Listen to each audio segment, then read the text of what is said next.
10 টাকারও বিক্রি করেন? দেখেন ভাই, ঢাকা শহরে মাত্র 10 টাকায়। হ্যাঁ, 20 টাকার চটপটিতে দেখেন কি পরিমাণ ডিম দেওয়া হয়েছে। 10 টাকারও আছে, এটা হচ্ছে 10 টাকার পরিমাণে। 10 ফিটের মতো একটা জায়গা নিয়ে এখানে এই দোকানটা চলছে প্রায় 50 বছর ধরে। আপনার নাম কি? হাকিম। আপনি এখানে কত বছর ধরে চটপটি বিক্রি করেন? 50 বছর। 50 বছর এই জায়গায় ফুচকা বেশি না, শুধু চটপটি। কি নামে চিনবে সবাই এই দোকানটা? হাকিম বলে চিনবো। হাকিম মামার চটপটি। এগুলা কি আপনি বাসা থেকে তৈরি করে নিয়ে আসেন? বাসা থেকে রান্না গরম করে কেরাসিন তেল দিয়ে সবসময় আপনাকেই পাওয়া যায়? কয়টা থেকে কয়টা পর্যন্ত? সকাল 10টা থেকে রাত 9টা, সাড়ে 9টার দিক দিয়ে পাই যায়। তারপর শেষ।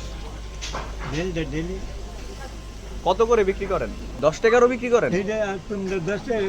দেখেন ভাই, ঢাকা শহরে মাত্র 10 টাকায়। হ্যাঁ, আরো বাকি আছে দেওয়া। আচ্ছা দেন। ওভারঅল এটার যে টেস্ট 10-এ 9 পাবে নিঃসন্দেহে। এটা হচ্ছে পুরান ঢাকার গ্যান্ডারিয়াতে ফজলুল হক মহিলা কলেজের বিপরীত পাশে বা গেটের এই দিকে কাঠবাগিচা।